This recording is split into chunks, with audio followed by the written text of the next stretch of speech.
Hello everyone and welcome to How to Play Melee Zero, Part 2, Practice. This is the second in a series of guides I'm doing on Melee Zero. This video will cover tips, tricks, and strategies for Melee Zero in both solo and cooperative play against normal enemies. Bosses will get their own individual how-to videos in the future as well. So, if you haven't, I would recommend watching Part 1, which is called Theory, where I explain this formula in pretty great detail so that you'll know everything that's going to be going on and why in this video. One thing I'd like to go over is the relatively steep learning curve of a Melee Zero build as compared to some of the other builds in the game. This one will require a little bit more practice and time before you're as fluid with it as maybe some other builds. However, it's well worth it, and we'll be going over different ways that we can soften the curve for us and make it a little easier through understanding and knowledge. And hopefully by the end of the video I will have shared with you most everything I know so that you will be able to effectively play Melee Zero as well. One of the first things I wanted to go over is finding a control layout that is going to work fluidly for you. Although I play on PC, I use an Xbox gamepad for most of my Zero gameplay. As you can see, this is the default controller setup where Melee is on the right stick and Grenade is on the right bumper. For a lot of people, including people like King Gothalion, this is a great setup and they're able to do, really awesome things with it. However, for me, I prefer a custom layout where I put Melee on the right bumper and Grenade at Y with Cycle Weapon on the stick. I kind of switch those three buttons.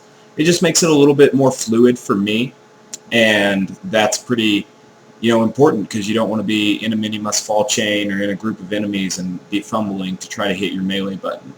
I know that a lot of people who play Melee Zero with a keyboard and mouse either try to put both the action skill and melee buttons actually on the mouse, or bound to two different keys that are adjacent to each other on their keyboard. So you're going to need to find something that works for you, and once you got it, you're going to need to practice with it. We're going to start taking a look at all of Zero's different skills now. This is Deception. This is his action skill. It creates a holographic decoy to vanish for a few seconds. The longer you are invisible, the more damage your next attack deals. It says you can get up to 650% melee damage boost. So, Deception is one of the additive bonuses in Zero's Melee formula. As we've stated, it can get up to 650% if you've been in Deception for a little over 4.5 seconds, but the lowest it can get, as if you've just deployed a decoy, is 250%, and it works its way up to there. The capstone of Zero's Bloodshed tree is called Mini Must Fall. This skill allows you to redeploy a Deception decoy every time you get a kill while you're in Deception. However, redeploying a decoy will reset your Deception melee boost timer back down to 250%, and you'll have to spend more time to get back up to the full 650%. So, because of this, you might want to prioritize more dangerous enemies at times. Let's take a look at how Deception works on just a couple enemies right quick. How hilarious. So I get a kill on the Argaloader, and that gives me a little bit more time to go up here and get another kill on that Gunloader. Both times I redeployed another Deception decoy, and it added a couple more seconds to my Deception timer. Once I was unable to get another kill, my Deception ended. The capstone of Zero's Cunning Tree is called Death Blossom. Death Blossom will allow you to throw 5 volleys of kunai. These kunai will explode as a random element about 1 second after making contact with their target. If you're too near to their explosion, they can kill you. They do quite a bit of damage, and they count as a melee attack. Which means two things. One, they are boosted by roid damage from a roid shield. And two, that they can apply Death Mark. Death Mark is the middle skill in the Cunning Tree. They can actually stack Death Mark up to 4 times if all your kunai hit, allowing for up to 80% extra damage. That is very big, and it's a multiplicative damage boost, so it's pretty useful. Let's take a look at how it works real fast. Pressing the action skill while already in Deception is going to allow you to throw those kunai. If you get a Mini Must Fall, you'll be able to throw more kunai as well. Let's take a look at what happens if you're too close to your kunai when they explode. You can see that the kunai killed me fairly quickly, so you have to be really careful about that. You may get into these mini-must fall chains where you realize you have a lot of extra kunai to throw after every other kill, or every kill, you know. But that'll begin to get too much kunai for you in the battlefield, and it will eventually kill you. So one thing I do is I usually throw kunai after every other kill, or as necessary, not after every kill. Another interesting thing to note about kunai is that they are splash damage, so they will easily go through the shield of a nomad, and they'll also apply damage to any enemy near to the kunai as well. So like, we can throw it at this guy here, but because they're so bunched up, it will do damage and apply death mark again to both of them. So that's just another thing to keep in mind when using kunai. The next thing we need to go over is health gating. Health gating is a mechanic within Borderlands 2 that means no attack can do more than 50% of your total maximum health. It can still do more damage than that to your shield, but of your health, no attack will ever do more than 50% of that in one shot. So, we use that information and mechanic in combination with a lifesteal pistol called the Ruby. This is a quest reward you get from Rackaholics Anonymous for turning it into Moxie. This weapon provides 12% lifesteal, so any damage you do, 12% of that will be returned to you as health. Because Zero has such high melee damage, usually one melee attack, especially if the Ruby has a melee attachment, will be enough to put you over the 50% health threshold and protect you a little bit. Let's take a look at how that works real fast. If I can take a little damage here from these rats. Once they get me below 50% health, they could theoretically kill me in one shot, but I can get all my health back with a melee attack. Another great way to get health back with the Ruby is through a damage over time grenade. The Stormfront is one of the best damage over time grenades, and it also works for restoring your shield, so it's great. As you can see there, it puts me back at full health. That thing can quit taking my money, I guess. Another great way to health gate is with kunai. So, I'm below half health obviously, and some kunai will put me at full health pretty quickly. So, that's what you need to know about health gating. You can also use a Law and Order for health gating, however, it doesn't have global lifesteal, only lifesteal on melee hits. So that's why you're probably going to want an Evisceration Ruby. Let's talk about Counter-Strike, man. Counter-Strike is one of the first tier skills of Cunning.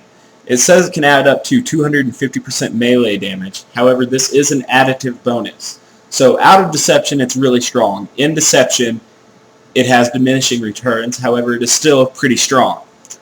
Counter-Strike activates randomly upon getting hit. There's like a 30% chance of it activating upon taking damage, and then it's active for about 6 or 7 seconds or so after that. So let's take a look. You'll see once Counter-Strike is activated, I'll have it in my bottom little tray of skill icons. So as I get hit here, hopefully, take damage, take damage, take damage. I got Counter-Strike. You saw it activate down there. That will give me a large boost to my melee damage that I won't have on other attacks. So it goes away after your first melee hit, but that's how Counter-Strike works. You see I activated it there again upon taking that bullet to the chest. So, that's how you get Counter-Strike, and when you hear people talking about random luck with Counter-Strike, that's kind of what they're talking about. Counter-Strike's a very powerful skill, however, it is kind of hard to get and requires luck, so it is a luck-based skill in that regard. Alright everyone, we're going to go ahead and go over the rest of Zero's melee skills real fast. Backstab is a very, very important and potent bonus. It is multiplicative and adds 8% melee damage per level while attacking from behind.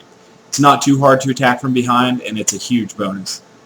Follow through is another skill I really like. It adds 40% movement speed after a kill. Iron Hand really isn't that great because it's an additive bonus, but it's not situational, and that's why I pick it up. The maximum health is a little counterintuitive for health gating, but I find it doesn't stop me from adequately being able to survive. Killing Blow is an excellent skill. Basically, it means that once you get an enemy to 30%, you will one-shot them in most cases. So Killing Blow is something you're always going to want to pick up. Some people think, oh, I might not need that. It seems a little bit like overkill. They're wrong, basically, because the rest of the skills in this skill tree are really bad. Grim is very, very bad. It's terrible for a melee build, basically. It will stop your mini-must-fall chain. It will cause your Roid Shield to recharge, and you can't get that Roid damage bonus, which is very important in Zero's melee damage formula. Be Like Water is alright. It's completely counterintuitive to mini-must-fall chains, though. Resurgence, or Stab in the Medic, is a decent skill. I put 2 points in it just because, like the Wind, is pretty much useless. It doesn't always activate when you're executing, and it's another additive bonus, so it's pretty bad for a melee build, in my opinion anyway. Fast Hands is a skill that's going to allow you to switch between the Ruby and the Rapier with greater speed, and that's a pretty good skill to pick up, especially since you're going to need to go all the way down the tree. Ambush is another multiplicative boost. It is 4% per level when attacking from behind or while you're in Deception. So go ahead and pick Ambush up, obviously. Unforeseen's a decent mobbing skill. It really is. I just don't pick it up because I don't use or need it anymore. If you're going with a more hybrid build, Unforeseen might be something you're going to want to pick up, but for a pure melee build, I don't find it necessary. Rising Shot is a great skill for Ruby spamming when out of Deception. Innervate's great for the movement speed while in Deception and the survivability bonus from the health regeneration. Fearless is a good skill for gun builds, not great for melee, and same with Two Fang. It should be noted that all characters have infinite upwards melee range, so if something is directly above you, you'll actually be able to melee it. Hopefully these buzzards cooperate with us here and allow us to show this. Yeah, there we go. See, he's above me and I melee him until he dies. It's kind of weird, but it's something to note. We're going to be going over barrels now and why they are a problem for Zero. As you can see next to this bandit here is a shock barrel. Meleeing will cause that barrel to blow up and do a lot of damage to me. Oftentimes these barrels can kill you easier than enemies can, so you're going to need to be really careful with barrels as Melee Zero. You have a couple options. You can take them out before you approach them with shooting them or throwing a grenade or kunai at them, or you can try to keep your space from them. The latter is obviously a lot more difficult, and it's pretty simple just to throw a grenade ahead of yourself and blow up the barrels. It requires a little map memorization, but that's something you'll pick up along the way or probably already even have. So I go ahead and throw a grenade to pop those 2 barrels, and then there's 2 more over there that I'll pop as well. And then once those barrels are popped, I can go ahead and start my mini-must-fall chaining because I don't have to worry about these barrels. There's a barrel right there. I blow it up before I cross its path or get too close to it. That way I don't have to worry about it when I go meleeing for health gate or, to kill. It should be noted that I don't think melee spamming is necessarily as good as kind of, strafing your enemies for health gate because you can completely avoid all damage like this basically. And it's a little bit more efficient and surefire than melee spamming because you can get knocked back with a melee spam if you're trying to health gate, and that'll obviously throw you off. So remember to blow up your barrels and then you can get good mini-must-fall chains. Without dying, of course. Alright, we're going to go over Roid damage real fast. Roid damage is the damage added by your shield when depleted. And we're going to cover 2 different Roid shields, the Hide of Terramorphous and the Love Thumper. So let's start with the Love Thumper. This is a maximum Roid damage Love Thumper. It's made with all Maliwan parts to achieve the over 150,000 Roid damage. Being that it is also made with all Maliwan parts, it will have one of 3 different elemental immunities, whether it is grounded, alkaline, or inflammable. Our inflammable version here makes us immune to fire damage over time, which is nice. This is a really great shield for Melee Zero for a couple reasons. One, it has super high Roid damage. It's at that second tier. The only shield with significantly higher Roid damage than this is the Hide of Terramorphous. It also has the highest recharge delay in the game, of over 3.5 minutes. You can see there that it says 213.5 seconds, which basically means that this shield will stay depleted unless you enter Fight for Your Life or go over 3.5 minutes without taking any damage at all. This means it is very easy to keep your Roid damage bonus through general gameplay with Zero. It has the red text though, if thumping is wrong, if thumping you is wrong, I don't want to be right.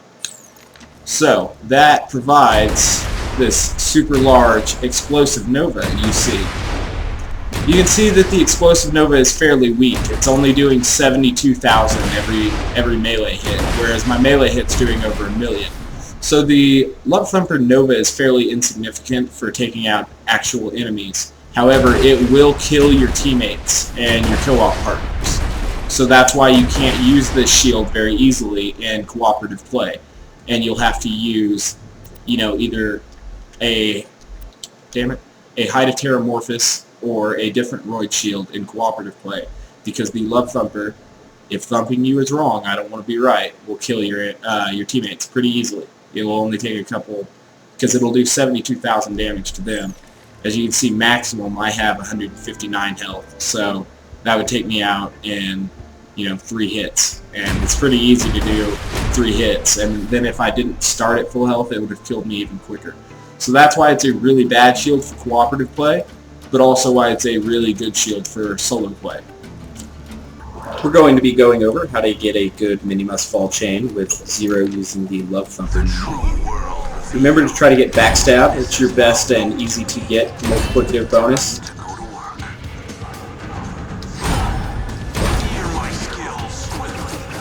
Kunai will be very powerful with the Love Thumper, since all Kunai do get Roid damage. Keep in mind that you can throw more Kunai after every Minimus Fall deception that you get, so that's really handy. So if you get a kill here, you can throw more Kunai even.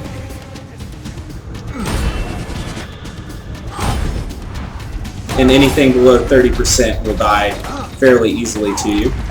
This is a maximized Hide of Terramorphous. It is also made with all Maliwan parts to achieve its highest Roid damage of over 211,000, or over 60,000 higher than the Love Thumper.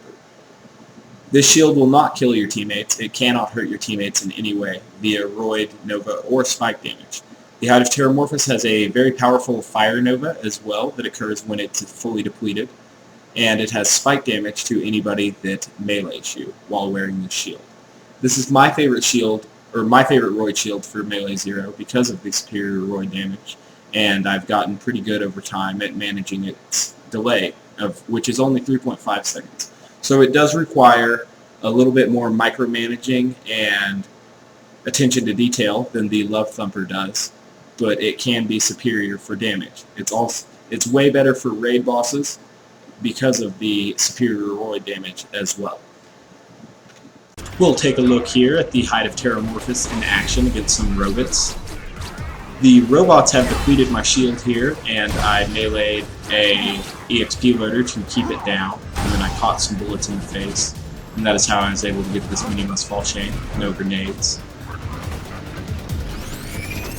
With proper setup, the Hide of Terramorphous is always going to be strong enough to one-shot ultimate badasses for you, which is really nice. The Hide of Terramorphous is also even able to one-shot some really big enemies like this. That's why it's my favorite Roid shield. Performing a Minimus Fall Chain is a lot more difficult with the Hide of Terramorphous, as it requires more shield management and timing, but it can be done with enough practice, and I'm going to show you how I would do it against these guys here. First, I would get a kunai stack on the Bull Loader, since he's the most offensively dangerous to us, and the healthiest. And then I would go ahead and take care of the Bull Loader, come back, stripping my shield multiple times during this for the Roid damage boost on these guys. It does require a lot more shield management, but when you're low on grenades, you're going to get more grenades since you're not using ammo. So I'd get a kunai stack on them, blow him up, get a kunai stack, and then blow that one up with Killing Blow. It's not that much more difficult, and it is far superior roid damage and better survivability, which is why I generally prefer it over the Love Thumper, even in solo play. The Love Thumper, though, is really, really fun, and you might find it to be more in tune with your play style and how you like to play. But the Hide of Terramorphous is just as good an option, but it has an even steeper learning curve. Alright, so I said I meleeed an EXP loader to keep my shield down. That doesn't make too much sense unless you know this. If you kill a EXP loader with a ruby, you're actually going to get all your health back before you die. So we're going to look at that.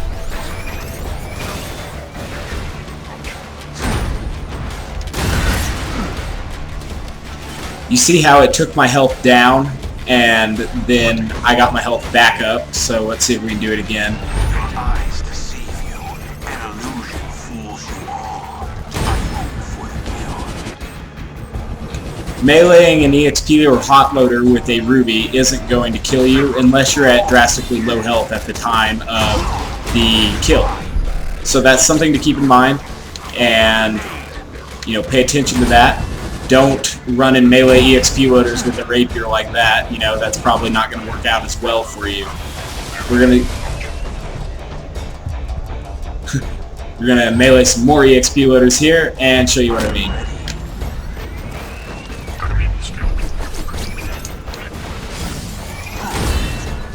You're just not gonna die meleeing an EXP loader with just a standard melee attack with the ruby, which is really nice, or a deception hit with the ruby.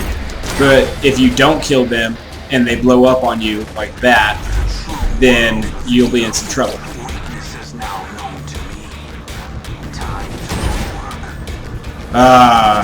Badasses mean nothing to Zero. That's why he's the most satisfying character to play as. Like, you would rather fight, or I would rather fight one badass than, 6 midgets. Especially since midgets are like, you have to sometimes duck down to stab them, and they're hard to stab with melee Zero.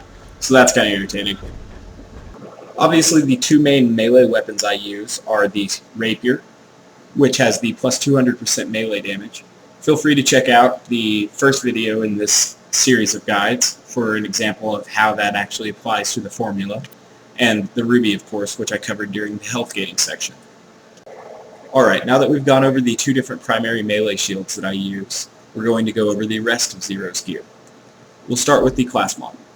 With class mod, you have a few options. The Shadow Ninja Calm is going to give you the best possible melee damage via 11 total points in backstab and 10 in killing blow. I prefer a blue calm to get the 6 and 5 bonus because I don't really need or want a bonus to Resurgence, which is the third skill the Ninja Calm boost. The legendary Hunter Calm gives the best survivability bonus due to the fact that it gives you a little bit better cooldown rate and 10% health every time you deploy a deception decoy. This does work with Mini Must Fall. The Shadow Stalker Calm gives you 11 points in follow through, which adds a lot of movement speed after a kill. I really like the Shadow Stalker Calm from time to time. The Ninja Calm is the calm that gets the most use from me, though. In my first video in this series of guides, I discussed why the melee relic is not good for a melee Zero. Instead, you're going to want a cooldown relic that's going to help your DPS. Added by the level cap increase are the Bone of the Ancient relics, which add cooldown rate and a elemental damage type. I do not like to use the shock elemental damage type because I use shock grenades to strip my shield, and that can cause that to do slightly more damage, which could result in me dying easier. So that's why I don't like to use a shock damage relic. As far as grenades go, the Stormfront is my favorite grenade. It works perfectly for stripping the Hide of Terramorphous, doesn't do too much extra damage to my health, and then creates a large shock field that will restore health with the ruby. You're going to want the longbow prefix and a 0 fuse time, so it is efficient at stripping your shield. An alternative to the Stormfront, added by the Tiny Tina DLC, is the Chain Lightning Grenade. This is a magical spell grenade, so it regenerates grenade ammo slowly over time. It will seek out other enemies after it hits its first enemy, doing shock damage to them, and it can strip your shield as well. However, it does do pretty significant shock damage over time, and I'm not always a fan of that. If you're using the Love Thumper as opposed to the Hive Terramorphous, you might find that you don't need a shock grenade, and you would rather use a slag grenade.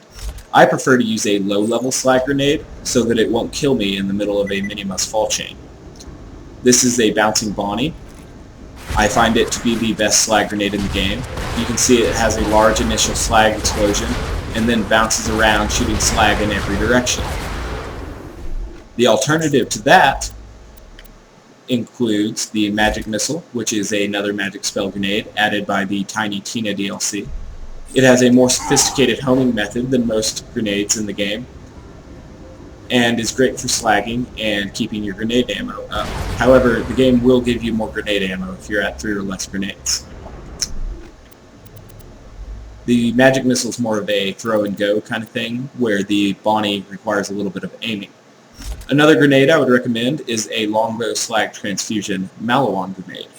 This is a combination of homing and longbow. It longbows to the target and gives 8 child grenades that then home in on an enemy. Once those grenades hit an enemy, they will provide transfusion trails. Hopefully I'll be able to show that to you here, if we can find an enemy. There we go. So it's going to go in on an enemy, and then we're going to get these transfusion trails, which will home all the way back to you, no matter how far you are away. And they're going to give you more health. So that's really nice. I do go ahead and use this one at max level. Other guns you might want to carry include a Slagga, because it is a great slag weapon. I also prefer using a Slag Pimpernel, because it's also a great slag weapon. Those are the 2 best weapons for slagging in the game, in my opinion.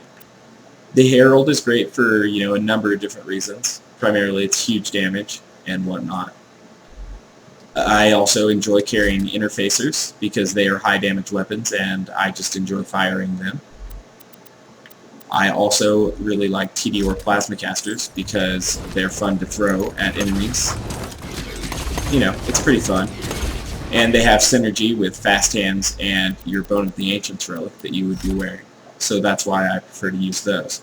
A lot of people really like having a rocket launcher. Doesn't look like I have one on me at the time. For second winds and whatnot. But I don't like to use a rocket launcher because it kind of cheapens the experience for me.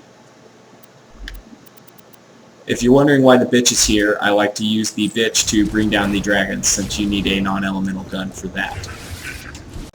Now we're going to go over Zero's team utility a little bit. Zero is a really great co-op player, one of the best in fact, because of the Deathmark skill. Enemies get a lot more health in cooperative play. But with Deathmark and Death Blossom stacking that's effectively nullified for 2-player, because you're going to get up to 80% more damage. This means that you'll be responsible for 44% of any of the damage your teammates are doing to that enemy, which is really cool. And, 80% more damage, multiplicative, is a huge boost.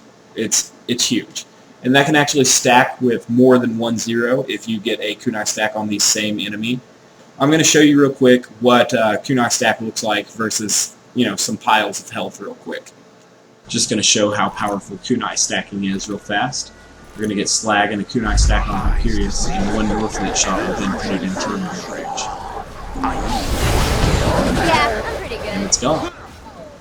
So, as a team player, he's really great. This is what happens when you have multiple zeros, all stacking Deathmark with kunai. This is against Veracitus, as you could probably read.